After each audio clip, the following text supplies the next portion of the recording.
I was kicked to the curb. Now they want to hand my house to him. Part 3. I'll never forget that gray Wednesday morning, sitting in a bland conference room with my parents on one side of the long table and me on the other.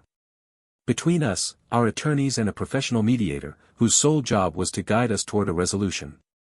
The entire house of cards my parents planned to hand my half of our family home to Jake was about to collapse.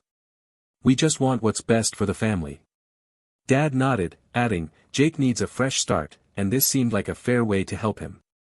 The mediator glanced at them, then at my binder, an inch-thick stack of deeds, bank statements, affidavits from Aunt Maria and Mr. Chen, email chains, and screen grabs. My lawyer spoke next.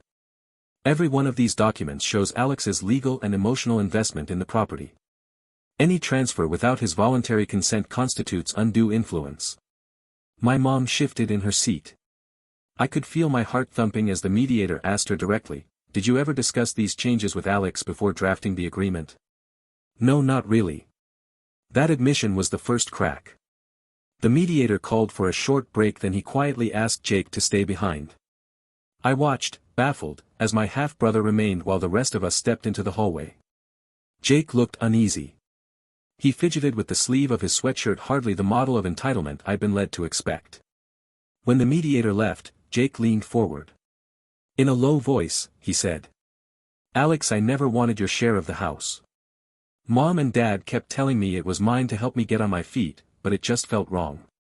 I'd rather you keep it or we sell it and split everything 3 ways." I knew Jake had struggled, but I never imagined he'd push back against my parents' scheme. His genuine regret and loyalty in that moment shifted the entire dynamic. Back in the room, the mediator cleared his throat.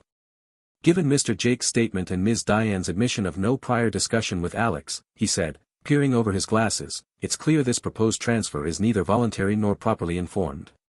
He turned to my parents, "I recommend you rescind this agreement immediately and allow the property to remain in its current shared ownership." My mom's face drained of color. Dad stammered something about fairness, but the mediator pressed on. "Family gifts must be given freely. This is clearly under undue influence and must be voided." Within minutes, our attorneys drafted a simple stipulation: the deed transfer clause would be struck, and both sides would cover their own legal costs.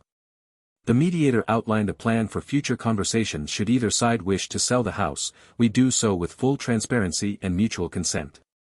And the person I thought was the beneficiary turned out to be my unexpected ally. Walking out of that building, I felt a mix of exhaustion and exhilaration. My parents' scheme had spectacularly collapsed, and I emerged with both my share of the house and a newfound respect for my half-brother.